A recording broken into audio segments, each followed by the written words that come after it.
Au cœur de l'Amérique centrale, le Guatemala occupe une superficie équivalente à 1/5 de celle de la France. Avec le Mexique et le Belize, le Guatemala est le berceau d'une des civilisations les plus anciennes de la planète, la civilisation Maya. Le Guatemala est caractérisé par une grande variété de paysages. Le sud est recouvert de massifs montagneux, ponctués d'une trentaine de volcans.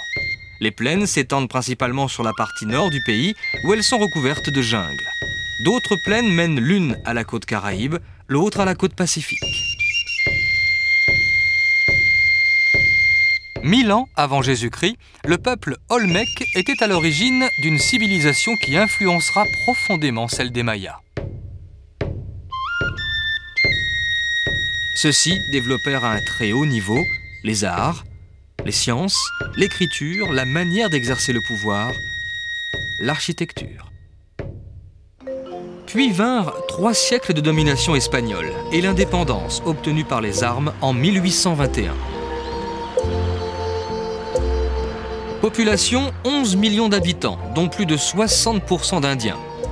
Le reste étant réparti entre ladinos, noirs provenant des îles Caraïbes et blancs. Le développement rapide de la population ne va pas sans poser de problème à l'économie du pays, qui repose principalement sur ses richesses naturelles, avec notamment le bois. Pour limiter le problème de la déforestation, heureusement, on a commencé à reboiser. Et l'on est désormais plus attentif au maintien de l'équilibre écologique. La préservation des richesses naturelles du Guatemala, de sa flore et de sa faune en dépend.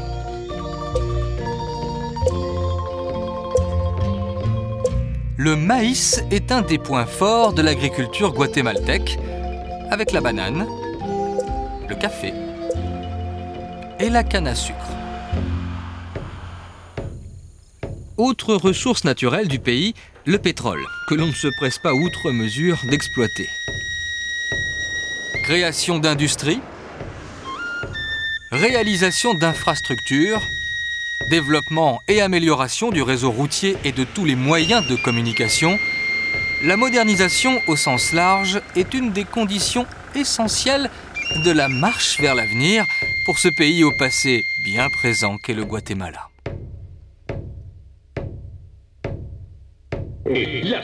Guatemala Ciudad, la capitale du pays depuis la fin du XVIIIe siècle, est surplombée par les 3766 mètres du volcan Agua, en sommeil depuis sa dernière éruption qui remonte au XVIe siècle.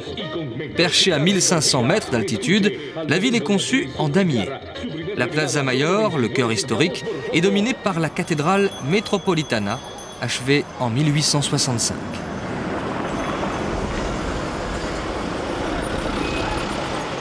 Depuis l'indépendance, le Guatemala a connu de nombreux dictateurs. L'un d'eux, le général Jorge Ubico, a fait bâtir au début des années 1940 le Palacio Nacional qui abrite aujourd'hui le ministère de la Culture. L'architecture des belles demeures coloniales qui bordent la Plaza Mayor est remarquable. L'esthétique des rues environnantes, entièrement vouées au commerce, est plus discutable. L'Amérique du Nord est toute proche, et ça se voit. Même si les 2 millions d'habitants de Guaté, le surnom de la capitale, ont conservé malgré tout un tempérament bien latin.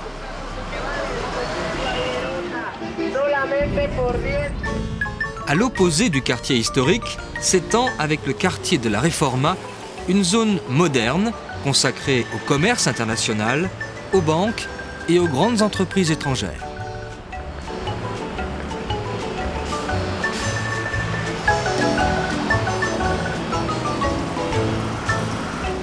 Ville en perpétuel mouvement, Guatemala Ciudad ne cesse de se développer. Immense, elle fascine et attire la population rurale, essentiellement indienne. Pour abriter les nouveaux arrivants, elle développe ses faubourgs de manière de plus en plus acrobatique.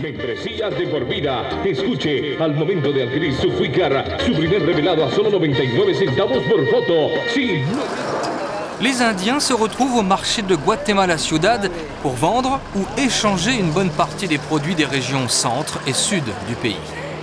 L'économie guatémaltèque repose principalement sur ses richesses agricoles, qui représentent 50% des exportations. Direction, bien souvent, les États-Unis. Pour le confort, il vaut mieux prendre les choses de haut et avec le sourire.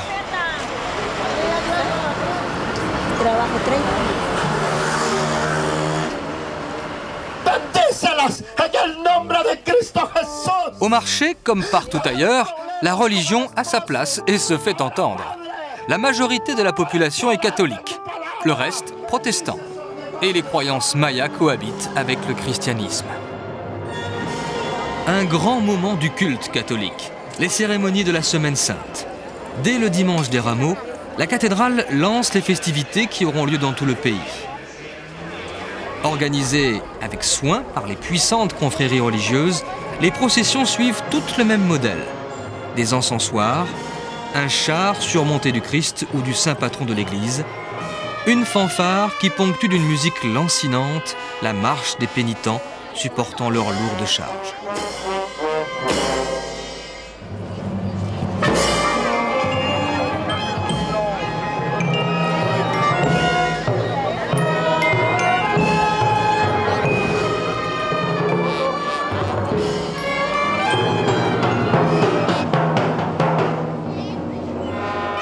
La Semaine Sainte est une occasion de plus pour Guatemala Ciudad d'accentuer encore le magnétisme qu'elle exerce sur tout le pays.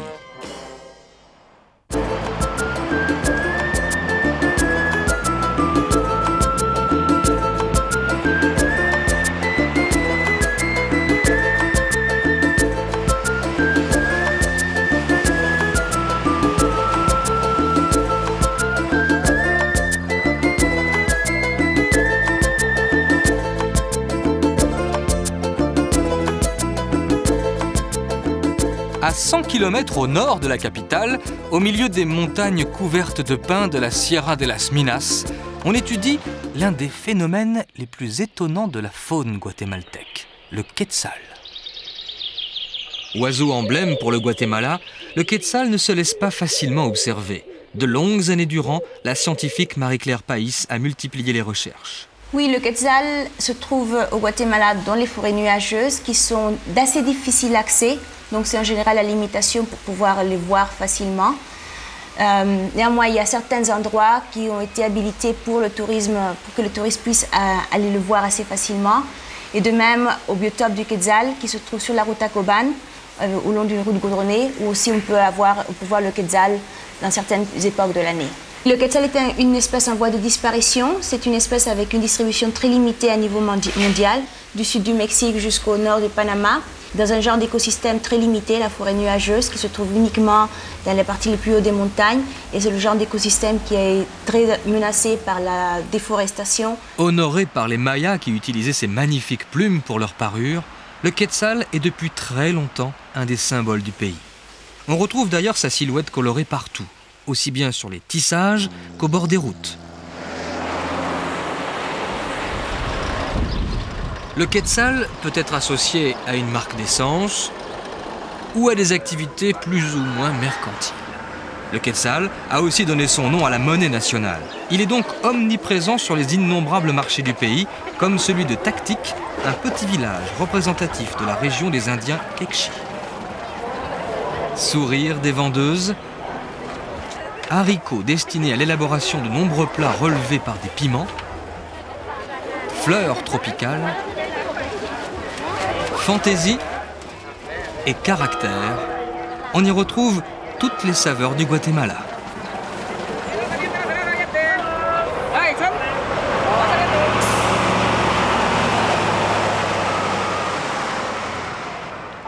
Coban est la principale ville du centre du pays, élevée au rang de cité impériale par Charles Quint. Aujourd'hui, les vestiges de l'ère coloniale sont rares. Sur la place centrale règne l'architecture moderne. Coban et ses 22 000 habitants vivent essentiellement de l'agriculture.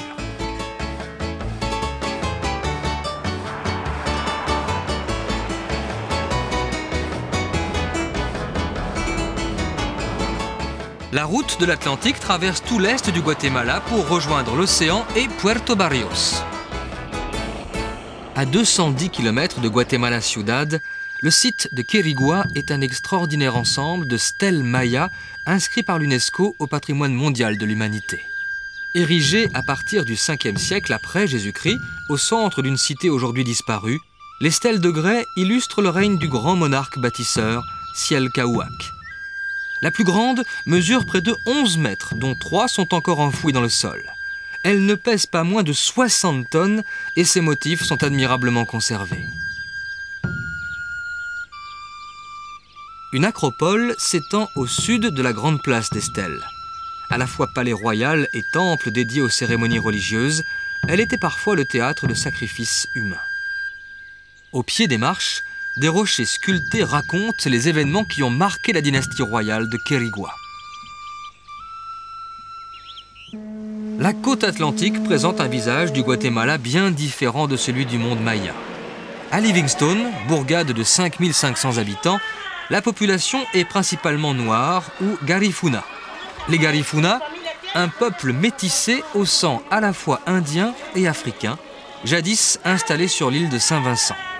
Fuyant la domination anglaise, les garifuna débarquèrent ici au XVIIIe siècle.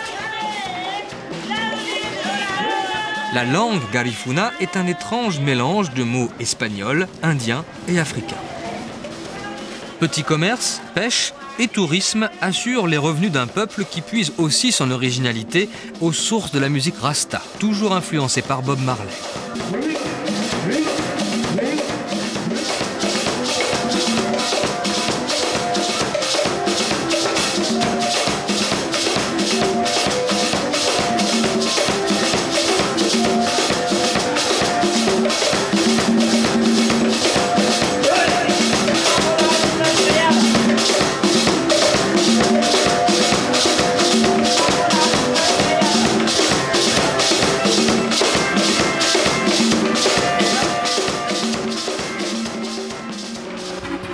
Au départ de Livingstone, on peut remonter les 42 km du Rio Dulce jusqu'au lac Izabal, le plus grand du pays. Le rio tire son nom de ses eaux douces. Bordé tantôt de falaises, tantôt d'une abondante végétation tropicale, il est le domaine réservé des pélicans et de nombreuses espèces d'oiseaux. La nature a tracé sur les murailles de pierre des formes originales, bien plus intéressantes que celles laissées par l'homme. L'homme a néanmoins trouvé sa place le long du fleuve, avec quelques hameaux construits sur pilotis. Les habitants trouvent leurs ressources dans le rio. En amont, le Rio Dulce s'élargit pour former un petit lac, le Golfete, royaume des nénuphars, sur lequel règnent les jacanas et les grandes aigrettes.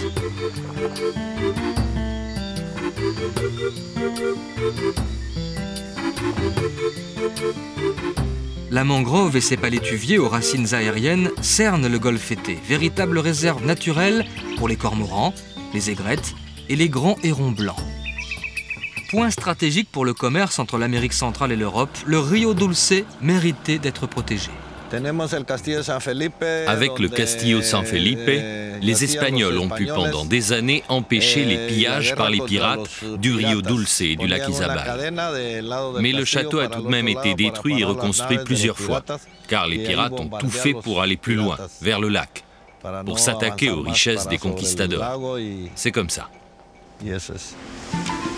Le lac Izabal ne risque plus grand-chose aujourd'hui.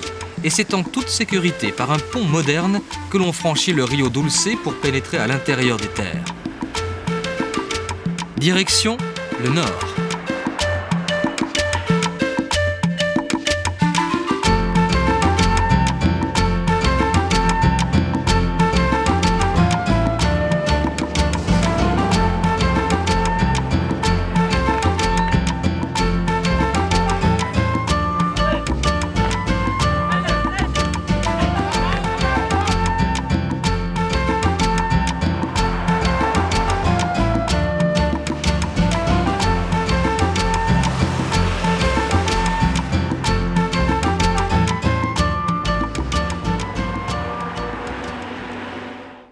Petén signifie terre isolée en langue maya. C'est le plus grand département du pays. Avec ses 36 000 km², il occupe un tiers de la surface du Guatemala. La route, bientôt, se heurte à la jungle. Une forêt tropicale dense, parsemée de lacs souvent inaccessibles.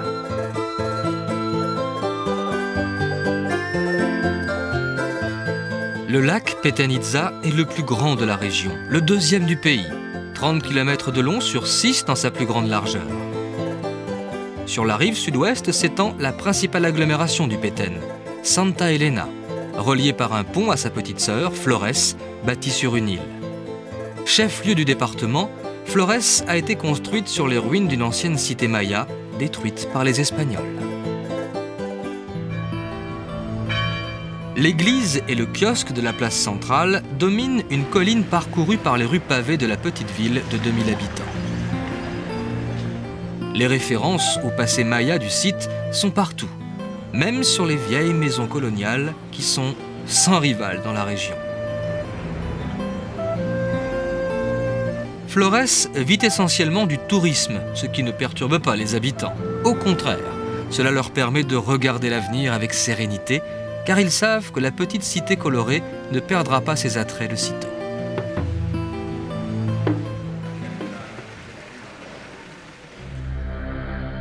Flores est un point de départ idéal pour quitter la civilisation moderne.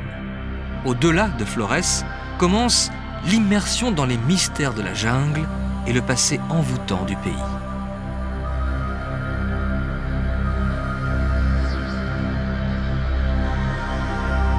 À une 60aine de kilomètres de Flores, les brumes recouvrent souvent les affluents d'une rivière dont le nom déjà invite à l'exploration, le Río de la Pasión.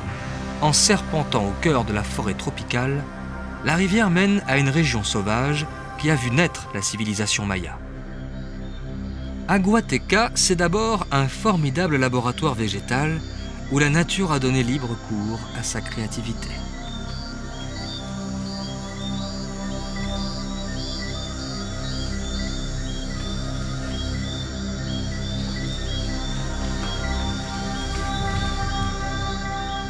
Une fois franchie la barrière verte, on se heurte à une imposante falaise qui semble assiégée par la forêt. En réalité, la pierre et le monde végétal s'allient ici pour former un rempart naturel que les Mayas utilisèrent pour dissimuler Aguateca. Au sommet, ultime protection, les Mayas ont érigé d'épais murs de défense pour protéger une acropole. Celle-ci abritait la famille royale. Les archéologues situent la construction d'Aguateca à la fin de la période classique, entre 250 et 900 avant Jésus-Christ. La forêt dans laquelle se profilent les silhouettes de fromagers dissimule encore de nombreux tumulus. Ceux-ci recouvrent les vieilles pierres prêtes à livrer l'histoire de la cité. Mais il est parfois difficile de faire la distinction entre rochers naturels et morceaux de roc taillés par les Mayas.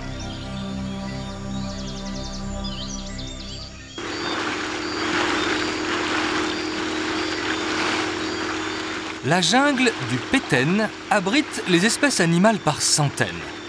Les plus faciles à observer sont les oiseaux. La grande aigrette s'éloigne à l'approche de l'homme et les cormorans sont presque aussi farouches. Le héron blanc, comme d'ailleurs les autres volatiles, choisissent également la fuite à l'approche du singe hurleur. Bruyant et toujours plutôt décontracté.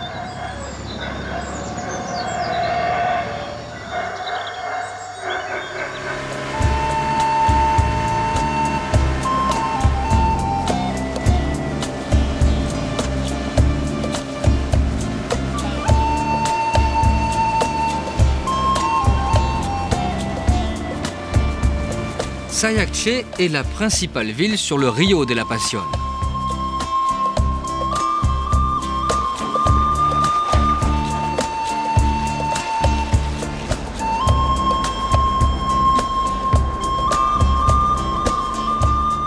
Un arbre fait de plus en plus souvent partie du décor, le ceiba. C'est le fromager, un arbre sacré pour les Mayas. On le reconnaît à ses contreforts puissants. Son nom n'est pas sans rapport avec celui d'un important site maya protégé par la forêt, Ceibal. Ici, une ville connut son apogée au IXe siècle, comptant jusqu'à 10 000 habitants. Son essor serait lié à l'arrivée d'une ethnie maya venue de l'actuel Chiapas mexicain, les Putuns, aux traits différents des Mayas du Petén. Mise à jour entre 1964 et 1968 à l'initiative d'une grande université américaine, Le site de Ceibal est intéressant par sa situation. Exemple, un observatoire circulaire permettait non seulement la surveillance de toute la région, mais aussi l'observation des astres. Aujourd'hui, ici, la nature a repris ses droits.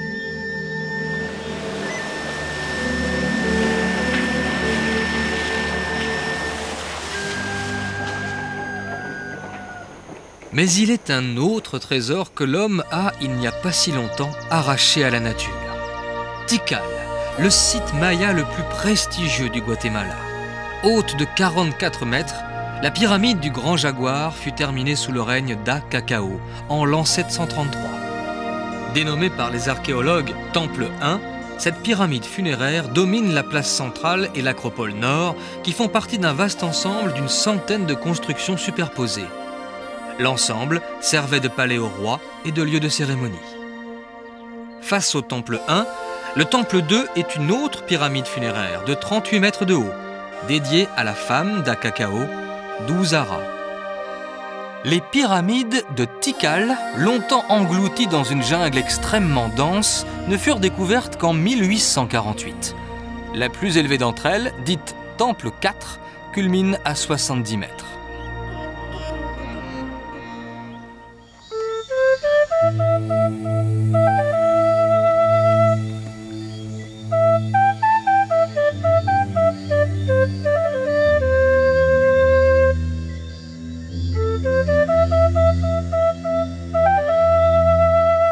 Les fouilles et la restauration des monuments représentent un travail colossal, à la mesure de leur importance dans le monde maya. Comme la flore, le coati a toujours fait partie du décor de Tikal. Tikal vit le jour 700 ans avant Jésus-Christ et fut abandonné vers l'an 900 après Jésus-Christ. Le nombre important de bâtiments qui entourent les grands temples pyramides montre l'importance de la cité. Les chercheurs estiment qu'au temps de sa splendeur, Tikal comptait 10 000 habitants.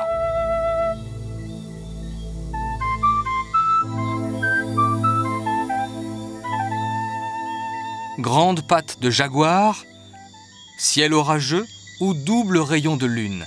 Ainsi s'appelaient les rois qui régnèrent sur Tikal. Ces références à la nature et aux astres ne sont pas anodines.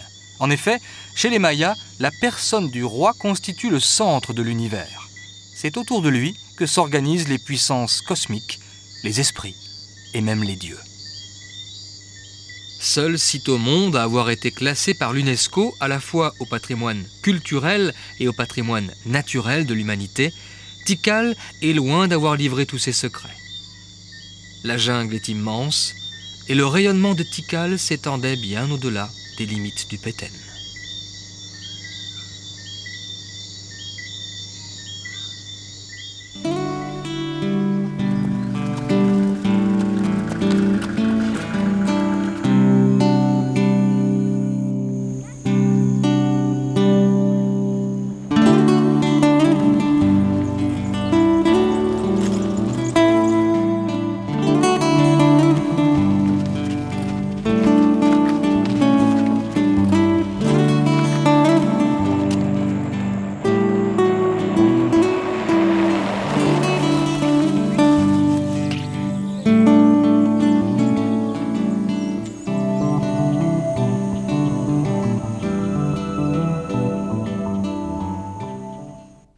Bordé par le Pacifique, le sud-ouest du Guatemala est avant tout une région de haute terre, avec une population regroupée dans des villages d'altitude. À seulement 30 km de Guatemala Ciudad, les volcans Fuego, Acatenango et Agua dominent l'une des plus anciennes villes d'Amérique, Antigua, 1530 mètres d'altitude, 30 000 habitants.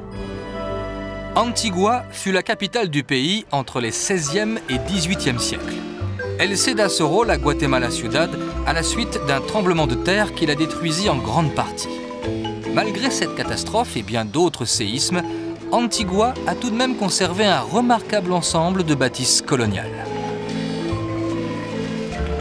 Les fenêtres de style andalou, avec leurs grilles de fer forgé, appartiennent à l'architecture espagnole des XVIIe et XVIIIe siècles, omniprésente à Antigua. Les rues pavées, les arches comme celle de Santa Catarina, ainsi que les portes en bois sculpté qui dissimulent de vastes patios, achèvent la séduction. Il ne manque plus qu'un air de marimba, du nom de ce xylophone devenu l'instrument de musique nationale pour se transporter à une autre époque.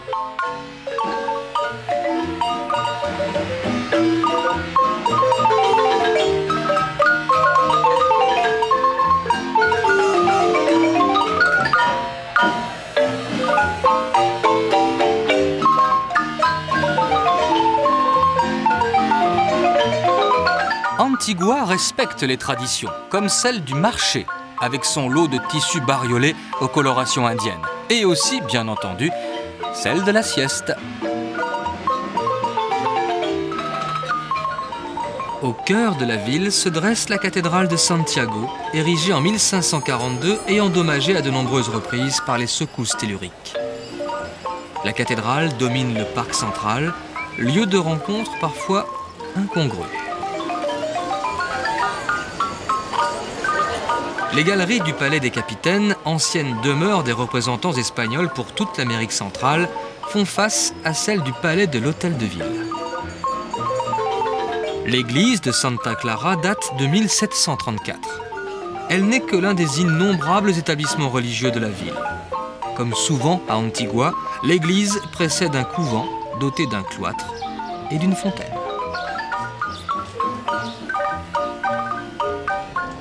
Ville généralement paisible, Antigua connaît l'effervescence pendant la Semaine Sainte. Chaque jour, le rituel commence dès le petit matin avec la confection des alfombras, d'immenses tapis multicolores faits de fleurs et de sciures de bois teintés.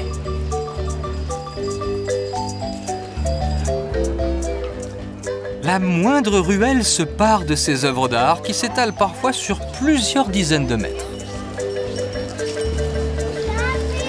Le travail est étonnant de minutie et d'application.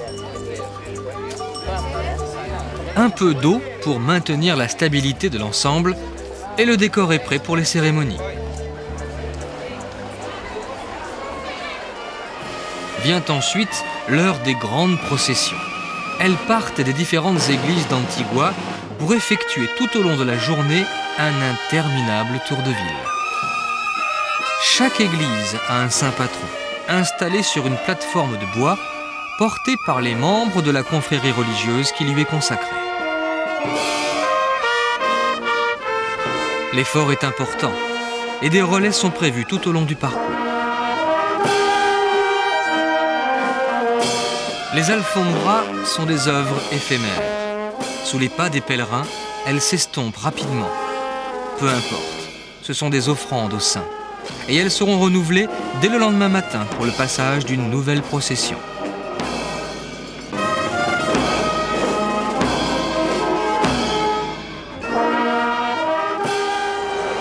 L'église de la Merced, la plus belle d'Antigua, est l'un des hauts lieux des célébrations. Elle attire les rois, les dignitaires arabes et même les soldats romains. Indiens mayas d'origine, tous ces figurants font revivre les événements qui ont conduit à la crucifixion du Christ avec beaucoup de conviction. Impressionnant, le char du Christ gisant de la Merced. Il sort le vendredi saint. Le nombre de porteurs n'est limité que par l'espace disponible.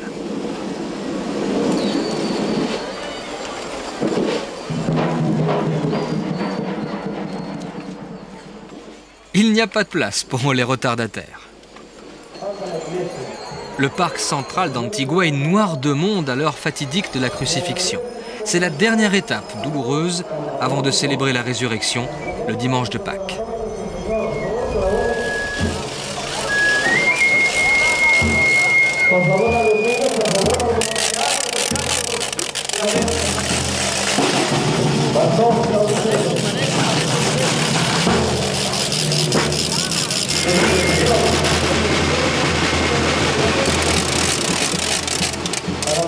La mise en scène des derniers moments du Christ est conçue avec soin par les responsables de la confrérie de la cathédrale, dont Julio César Carenza est le président.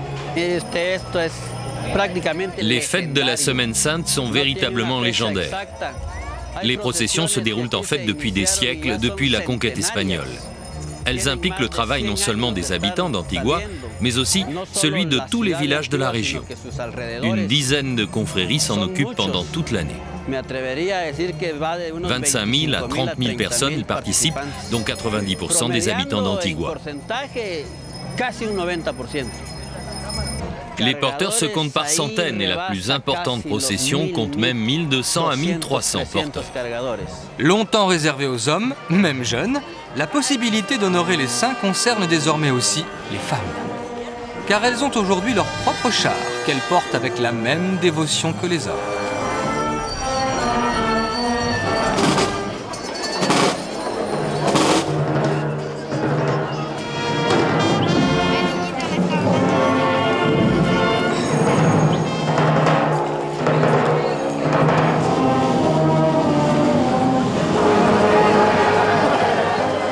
Les manifestations religieuses se poursuivent ici jusqu'à la nuit tombée. À la lueur des bougies, le spectaculaire devient recueillement et émotion.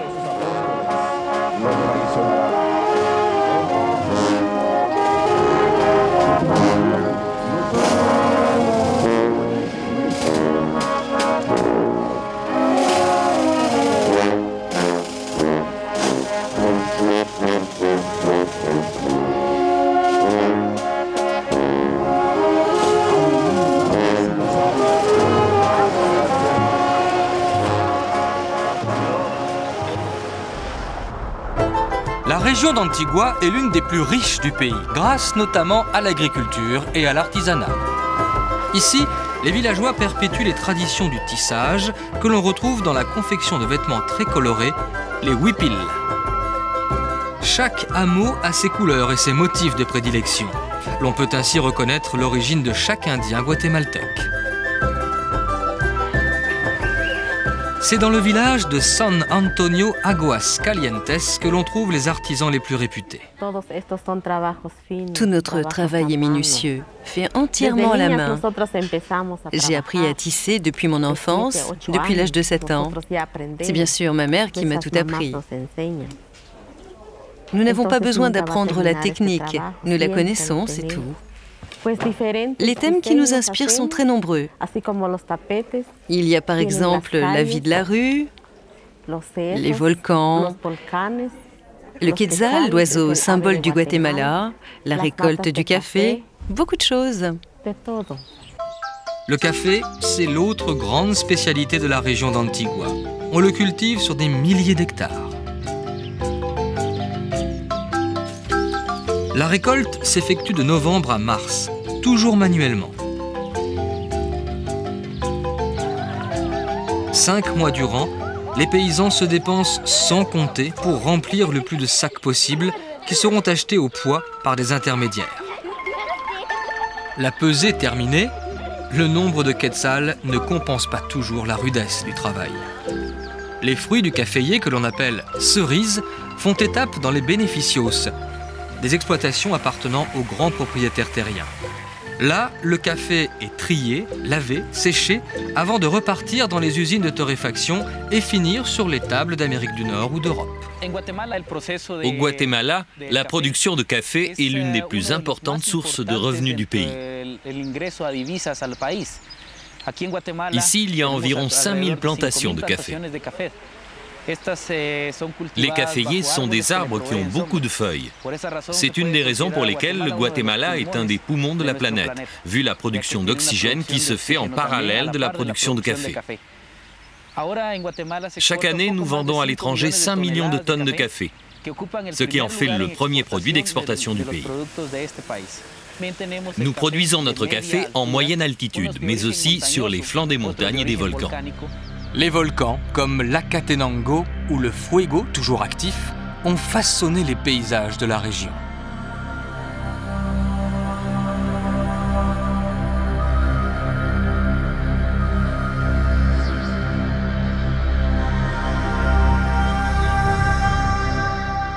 Une voie rapide, la route du Pacifique, relie Guatemala Ciudad à la côte avant de se prolonger vers la frontière mexicaine. Elle traverse la région la plus riche du pays sur le plan agricole. Le Pacifique borde le Guatemala sur 450 km.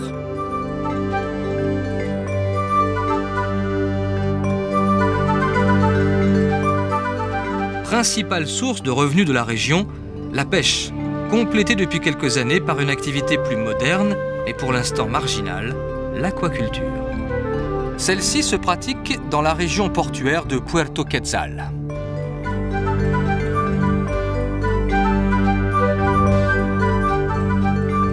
Pour le reste, la côte pacifique n'est qu'un long ruban de sable sombre menant à la seule station balnéaire, Puerto San José. Voyant disparaître son activité portuaire, la ville s'efforce d'attirer chaque fin de semaine les familles en mal de baignade et de tranquillité, même si celle-ci est toute relative.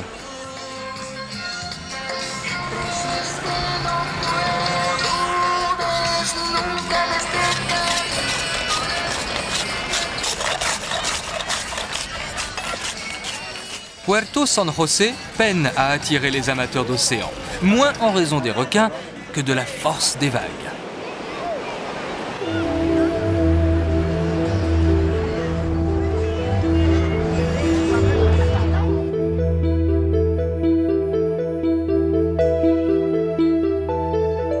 Large de 50 km, la plaine côtière qui sépare l'océan des montagnes est considérée comme le cœur économique du pays. On y exploite, entre autres, le coton, le cacao, le maïs, le haricot, la banane et la canne à sucre. Les champs de canne s'étalent sur des milliers d'hectares.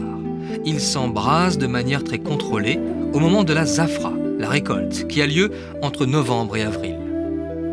Le feu permet à la fois d'éliminer les feuilles pour faciliter la coupe, mais également de faire grimper le taux de sucre dans les cannes.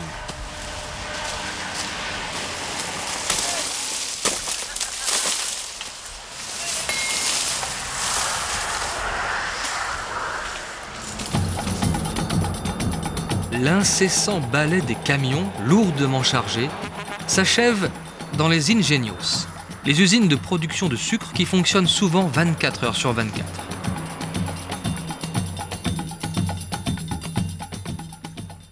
La plaine côtière se heurte aux montagnes qui dominent tout l'ouest du pays, les hautes terres. Elle recèle un des sites les plus purs du Guatemala, le lac Atitlán.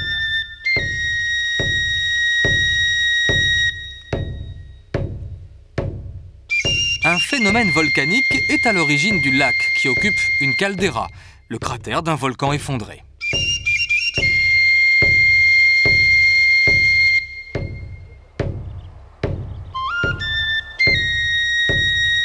De ces eaux ont surgi les silhouettes à la fois belles et menaçantes des volcans qui gardent la partie sud du site. L'Atitlán et le Tolimán dépassent les 3000 mètres. Le petit Cerro de Oro renfermerait un trésor maya. Et le San Pedro, avec ses 3020 mètres, fait face à la ville la plus fréquentée du lac, Panarachel. Un embarcadère accueillant, une infrastructure hôtelière de qualité, Panarachel est un endroit recherché par les visiteurs. Le tourisme est l'une des plus importantes sources de revenus pour la région du lac. Des dizaines de boutiques présentent toute la gamme des produits artisanaux. Elles disputent l'espace aux restaurants, parfois bizarrement fréquentés. Misant sur les attraits du modernisme, Panarachel est une ville quasi irréelle pour les habitants des villages voisins. Santa Catarina Palopo abrite des Indiens Caxiquel, l'une des 3 ethnies du lac avec les Tzutuil et les Quichés. Les hommes y portent toujours le costume traditionnel, pantalon court, chemise et chapeau. Les femmes portent des vêtements aux couleurs du village, un superbe camailleux de bleu qu'elles tissent elles-mêmes pendant de longues heures. L'activité principale de Santa Catarina, en dehors du tissage, la pêche. Les hommes partent tôt le matin à bord de leur cayuco. Quand un pêcheur raconte sa journée de travail, il s'exprime dans une langue où se mêlent l'espagnol et le caxiquel, un vieux dialecte maya.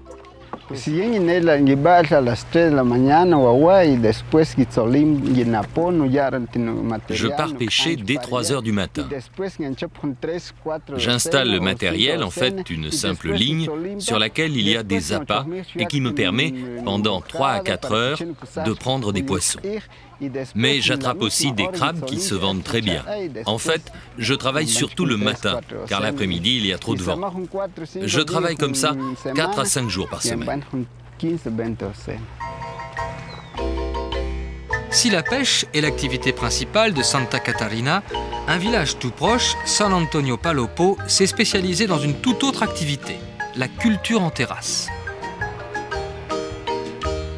Introduite dans les années 1960, elle est entièrement dédiée aux oignons, cultivés essentiellement par les hommes, qui portent ici un autre costume caxiquel, la jupe marron et la chemise rayée.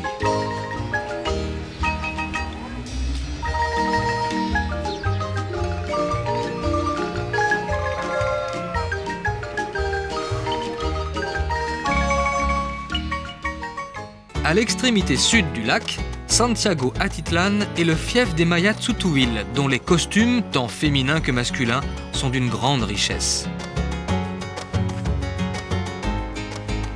Le dimanche, les hommes portent des pantalons courts aux motifs flamboyants.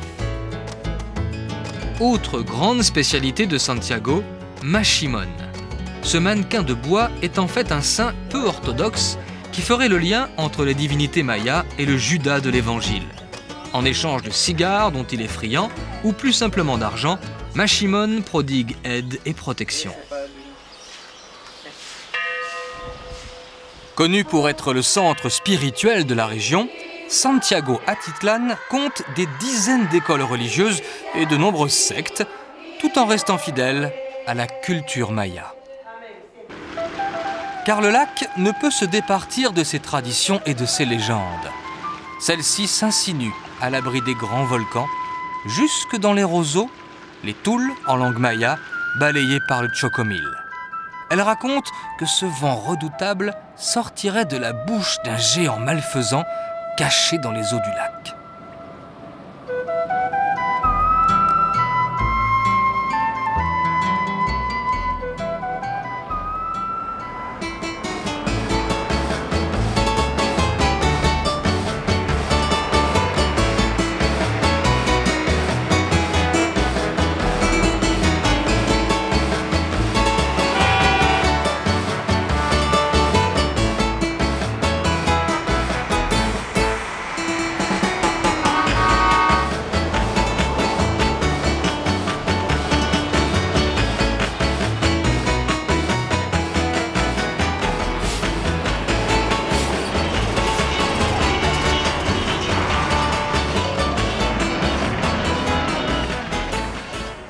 À 100 km du lac Atitlan, à 2330 mètres d'altitude, Quetzaltenango est la deuxième ville du Guatemala.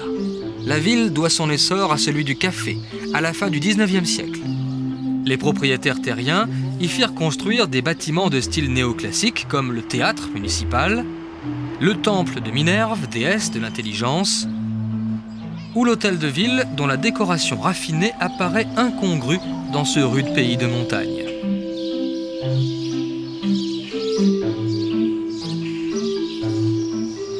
Quetzaltenango se modernise et prouve que la technologie actuelle n'est pas incompatible avec l'identité maya.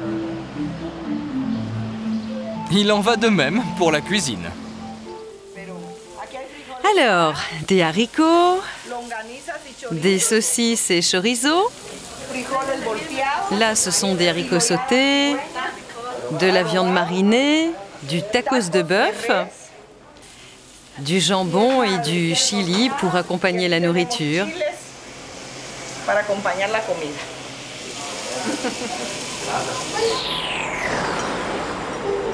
Les villages aux alentours de Quetzaltenango restent bien enracinés dans le passé plutôt que dans le modernisme.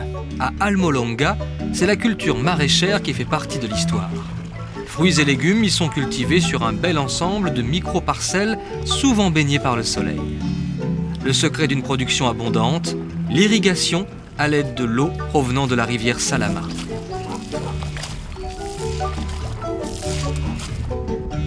La production transite par le marché de Zunil, un village tout proche. Il semblerait que certains produits s'y vendent parfois à prix d'or.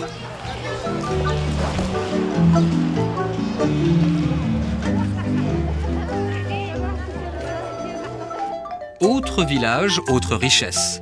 San Andrés Chekul est célèbre pour son église de style colonial, abondamment décorée de personnages d'inspiration religieuse. Les couleurs, qui étonnent sur un édifice religieux, rappellent celles des vêtements portés par les femmes indiennes.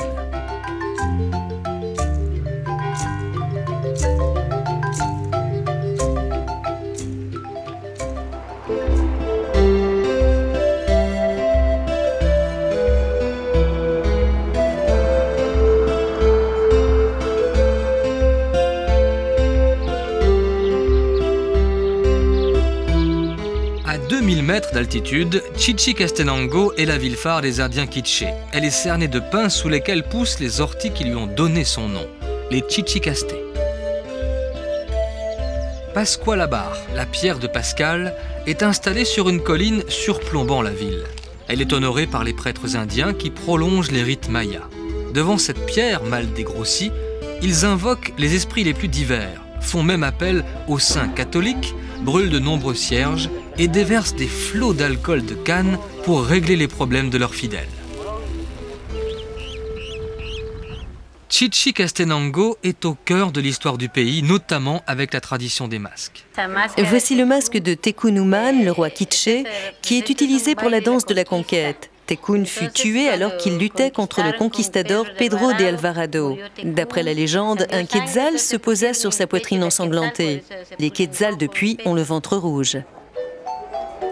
Les masques, toujours porteurs de légendes, sont l'un des principaux attraits du marché de Chichi, le plus renommé du Guatemala.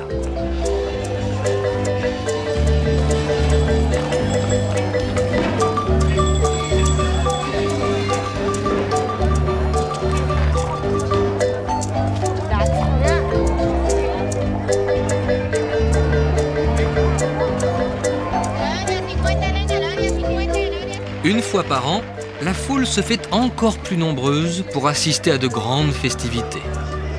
Celle-ci débute avec l'installation d'une fête foraine. Le 21 décembre, on célèbre Saint Thomas, le saint patron de la ville. Une semaine durant, Chichicastenango est sens dessus-dessous.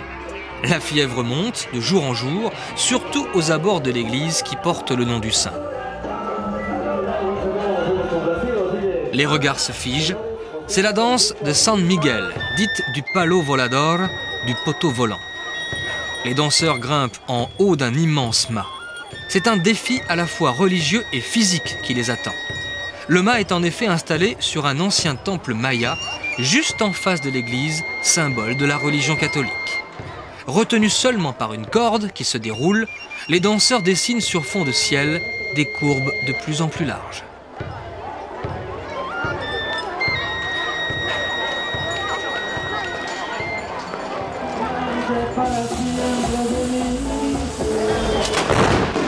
Les déflagrations de pétards commencent à se succéder à un rythme soutenu, couvrant par moments les orchestres de marimba qui se livrent à une compétition animée.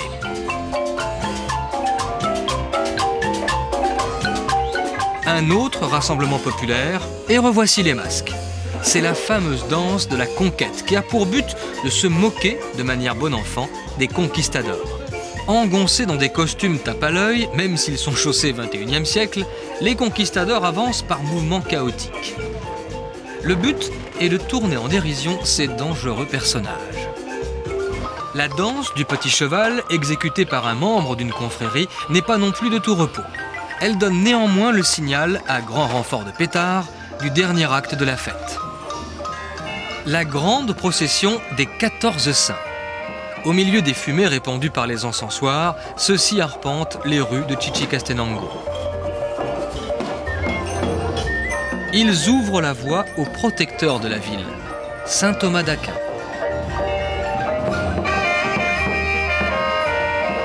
Le 21 décembre, tous les saints effectuent le tour complet de leur cité. Devant leur passage, on écarte les obstacles et la foule se recueille.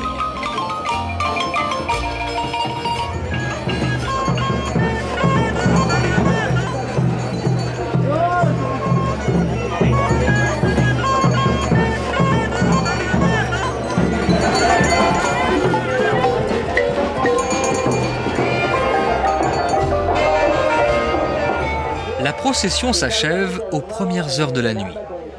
Les saints vont bientôt regagner l'église dont ils ressortiront à l'occasion de la procession annuelle qui leur est consacrée. Une fusée transperce le ciel et la fête se termine en feu d'artifice. Scintillant et flamboyant, il rappelle la couleur des origines du Guatemala, la couleur du feu, la couleur de la culture maya.